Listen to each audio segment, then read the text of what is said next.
the latest attacks on both the United States trying to somehow uh, isolate some cities in the southern part of Iran because of the strategic importance of these cities. And then one of them is Bandar Abbas. They hit 7 bridges leading to Bandar Abbas, and they tried to isolate the city. Later on, we've seen the footage that it's impossible somehow to do that because of the geography of the region. And they're hitting some targets in the western part of Iran. One of them was the Darwin nuclear power plant in the western part of Iran, in the province of Khuzestan. It's close. That province is bordering to, to the Iraqis. It's close to the Iraqi border. And on the part of the Iranians, the attacks was what was so significant was the attack on Jordan. And as New York Times reported, the attacks at least killed 2 soldiers, and one of them is missing. And yesterday, they mentioned 2 more soldiers, one of them in Iraq and the other one in Jordan, but those attacks injured dozens of US service members and damaged several helicopters, fighter jets. And then later on, we've learned from the Iranian IRGC, they said they came out with an official statement mentioning that the IRGC has publicly thanked the people and military personnel of Jordan for providing critical intelligence that allegedly facilitated precise strikes against the United States in the Asrak region. And what was significant, the other thing that was significant as well, was the announcement on the part of the UAE. They announced that they don't want this war, they don't want this escalation, because Iran said in the coming days they're going to attack Fujairah and those ports that UAE is using to export oil. Basically, they're surviving because of those ports. And this is the current situation. On one side, you see the United States somehow escalating. Yesterday, we've learned Israel is getting prepared to join, and the United States is prepared to escalate. On the other hand, you don't see Iran backing down. Your understanding, Colonel, with the current phase of the war?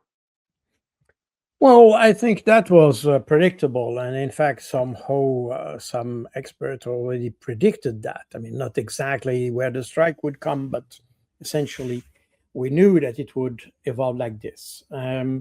After or before signing the MOU, we knew that there is no real way out. I mean, either you sign or you implement the MOU and you have a negotiation process, or you have a confrontation similar to what we have now. The thing that is that the Americans probably have not realized that for Iran, this war is existential to some extent, because this is the 4th time that Iran has been attacked. It has been in 2024 and twice in 2024, once in 2025. And Iran knows that even if they have a peace agreement, this would be a very fragile peace, because Israel has not yet given up with this idea of destroying Iran. And probably you still have people within the United States who contemplate this idea of destroying Iran. At the end of the day, we have heard about the war against Iran for decades now. Now it becomes reality. And the Iranians know that if the problem is not settled once for all, this will come back and even stronger. I mean, we have seen since 2024 an escalation of the conflict. It has always been even stronger. So meaning that the calculus of the Iranians is that, as far as I understand, because I'm not in Tehran, but as far as I understand, the thing is that we need now to solve the question. So we'll have a bad time in fighting for now, but this has to be solved once for all. I think that's more or less the rationale. And that's the reason why we cannot expect, and that's, I think, some kind of a misunderstanding or underestimation of the Americans, because the Iranians will not back down. They will not. There's too much at stake for them. So that's this context given. We can see that in reality, I still have the feeling that Iran is still restraining its reaction.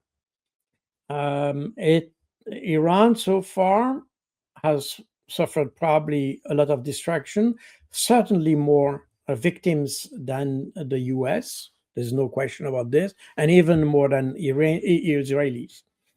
So we see that the resilience on the Iran side is much higher than by the others.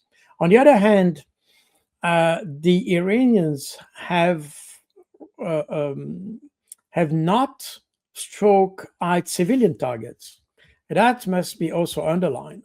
When you read the media, especially in Europe, we say, well, Iran strike at Bahrain, strike Jordan, and so on. But if we are accurate, the Iranians have struck US assets in those countries, and they have avoided to attack civilian assets. The few reports we got in March or April that there were some hotels or some location that were hit, or civilian location that were hit in the UAE or in Qatar, but these were mainly locations that were used because the military locations were destroyed, and the US had to find alternative places to conduct operation or establish some kind of communication centers and things like this. As a result, there were some of these locations that were hit by the Iranians. But as such, the Iranians never targeted the Qatari population or the Bahraini or Saudi or Jordanian population. So that said, we see that the Iranians, in fact, are extremely, as we have seen in the Operation True Promise one. I mean, well, this one was not numbered, but Operation True Promise 2, and True Promise 3, where the Iranian consequently targeted military objectives, both, I mean, especially the Israeli targets, were only military targets. And now they continue that way. So they struck the but of course now in the first response, or the first waves of response of the Irani response, that were against the US installation in Saudi Arabia and so on and so forth.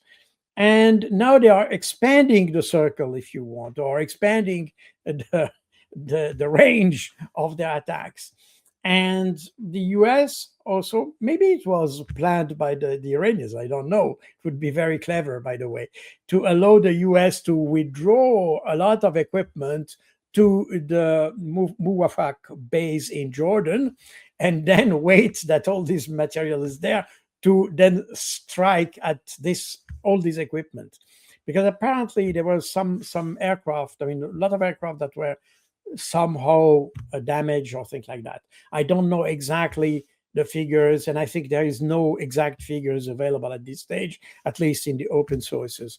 It affects both the question of the number of soldiers killed or wounded, or the material that has been destroyed. And I think there is even a restriction in terms of satellite imagery that is available about this. As a result, we don't know exactly what the status. But if we listen to the Iranians, and again, I don't know if they tell us the truth, but let's assume so. There's a lot of equipment that has been destroyed on this Jordanian base. Interestingly enough, it seems also that the Jordanians were surprised by this attack. So they didn't expect that, probably because of the range. I don't know why, because in my view, the Iran had struck this base already in the first waves of response that they made in early March. Therefore, I not really understand why the Jordanian would not expect further waves to reach them. So I don't understand exactly what the situation. The new element that was mentioned, that you mentioned, is that according to the IRGC, it seems that the Iranians got information from the Jordanian population, whatever it means, because you may people giving information inadvertently, not necessarily because they want to, they are treaters or things like that, but simply because somehow they answer the question just naively, and that happens. But that means that the Iranians have probably a wider intelligence network in those countries, in the Arabic countries, than we usually suspect. So that, I think, must be that is one of the consequence of that. Uh, the other consequence, the other thing that we can say is that most probably the Iranians know exactly what's going on. I mean, we have seen, as I've said, that they target very accurately what they want to target. It's not what we have seen in Gaza, for instance, with the Israelis, where they just go on it's just bombing, carpet bombing, period. So we are not here having some kind of carpet bombing. It's still extremely well targeted, and obviously the Iranians know exactly what they are doing. And the other aspect that we have to understand is that the Iranians have no choice but to escalate somehow. It has to be a controlled escalation. And I think that's a very important aspect, because obviously they don't want to reach the all out war brutally. It has to be a controlled escalation in order to show this Israeli US coalition that they are ready to move ahead. So they are ready to pay the price, if you want. They are ready. They know that if they escalate, they will also receive an escalated response. So they know that, but at the same time, they don't want to go in the extreme, in the total war. But they said, as long as we don't reach our objective, we are ready to escalate the conflict. So I think it's a very powerful, though measured language or message that the Iranians are providing. And this is, my view is that, as we have seen in previous the True Promise operations, the Iranians have a very, very tight control over the nature of their response. It's extremely well tailored to the objectives. I'm not sure that we have the same on the US side. And we had this apparently attack on a nuclear power plant in Iran, uh, most probably by the US, I don't know. But that shows that the US and the Israelis is not surprising, because we have seen that in the past, but they're ready to escalate massively,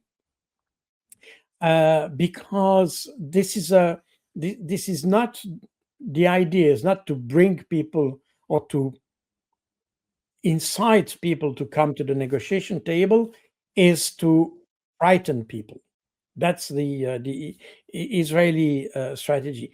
I think the Americans are a little bit on this line. We can also see that in the first waves of the attacks. I mean, I'm talking about what happened in March, basically, from end of February to the first week of March. You had all those strikes, and incidentally, they were all on civilian targets. And you had a lot of schools, a lot of hospitals, a lot of habitation buildings and things like this that were destroyed by the Americans. So we see that there is this idea of trying to frighten the Iranians, and probably to provoke some revolution or revolutionary movement, or you know demonstration against the government. But this is this idea. So we have two very distinct strategies here to address this escalation. And what we are seeing with the Iranians is totally consistent with what we have seen so far. So, meaning that the command and control in Iran has a very well defined script to manage the situation. They are probably intellectually, at least, better prepared than the Americans, which is not surprising because on the American side, I'm not sure everybody is at the same page regarding this conflict. We don't know exactly what the Americans want. We don't know if they want to achieve peace, or if they want to achieve any kind of success. What kind of success is that? So there's a lot of uncertainty when we look at the U.S. strategy. When you look at the Iranian strategy, as I said, there is much more consistency. uh, I have the feeling they have the whole situation better under control than the American. The Americans have probably more assets, more resources, more aircraft, and more missiles. That may be the case. But in terms of command and control, I think the Iranians have a better intellectually or mentally structured response than the Americans. And I think that's very obvious from the type of targets that are used by the Israelis, and when you see the Americans on the other side, you see there's much more disorder in the choice of the target or in the targeting system than in the Iranian one. So that's what I can say. Yeah. But when it comes to the targets, do you think that as time goes by, the United States would somehow, the escalation would be focused on power grids, on maybe oil infrastructures? Because that is the major concern, as I've mentioned, with the UAE, with Qatar, with Saudi Arabia. These countries are so much concerned about that escalation. Well, I think the Americans will try to do so. And in fact, if you look at previous air campaigns, and if you look at the fundamentals of the U.S. doctrine in addressing air campaigns, bombing campaigns, you can see that there is a point where you attack power grid and things like this. The problem is that when you attack some, let's say Iran, the power grid of Iran, or you may obviously affect the economic life of the country. But we are in a situation where Iran has the means to respond to that.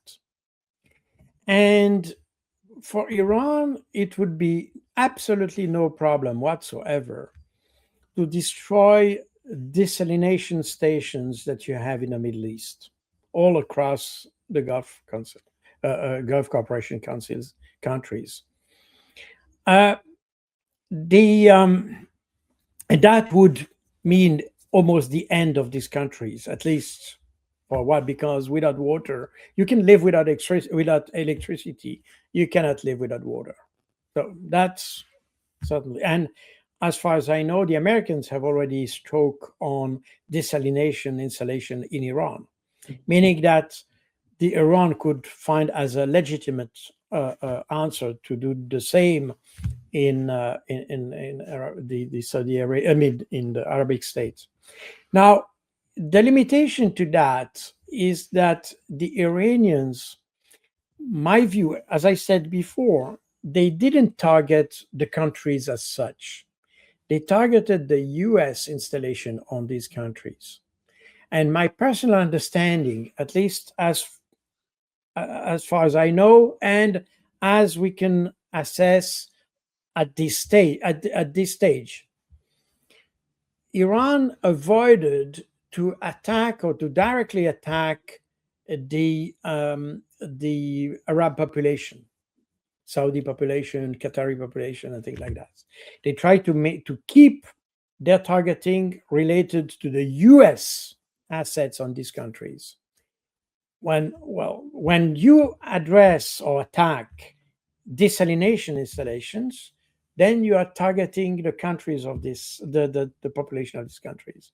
My personal understanding is that Iran would be very reluctant to do so, and probably also for humanitarian reason, but that's not the only reason.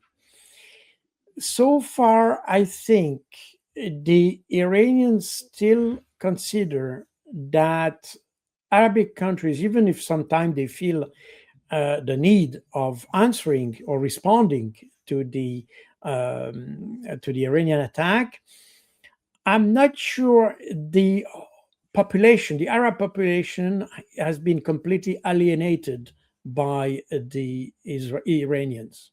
I think there is still a very strong support in the Arab countries for Iran. And we have two indications of that, at least two. There are probably others, but these are those who come in my mind today. First is the presence of the Saudi delegation at the funerals of Ali Khamenei, that show that despite the conflict, the Arab population, the Arab, let's say, the country, not the U.S. installation on Saudi Arabia, but the Saudis, had some compassion for the Iranians. That's the first aspect. And the second aspect is the one you mentioned before, and we mentioned before, that this idea that Iranians got in intelligence from people in Jordan, meaning that there is a support base somehow in these countries. And I'm not sure that the Iranians would like to alienate this. On the contrary, they would like to keep this popular support because that could play a role in future negotiation. Remember that one of the aspects of the MOU is to remove the U.S. military installation in the neighborhood of in the vicinity of Iran. I don't know exactly what it means in concrete terms, but that was decided. And I remember that early March you had some Arab countries and some dignitaries of these countries saying that basically U.S. presence was a liability and not a guarantee for security. Meaning that I'm not sure the Arabs are so happy to have the US on their territory. And in that sense, they might be in probably not 100%, but to some extent in favor of Iran. And that could play out in negotiation at a later stage. And again, I'm not in the mind of the Iranian leadership. I don't know exactly what their planning is, but I could imagine that they would preserve this potential support they have in Arab countries as long as they can, and they would avoid to attack installation that would affect the Arab population as long as they can. In addition to that, probably as a third argument for that, we could say that it's easier to accuse or to make claims against the US because the US have attacked, for instance, hospitals and schools and all that, if you don't do the same. If you start doing the same as they do, then how can you then make such accusation? So my view is, and again, I don't know, but based on what we have seen so far, based on the way Iran has reacted to the various attacks it has been subjected to, I have the impression that the US may certainly try to attack the power grid and things like this. They have done that in the Balkans, in Serbia, and elsewhere. So why wouldn't do that in Iran? So that might be the case, but the Iranian reaction for that would be much more measured and probably not as straightforward as we may think.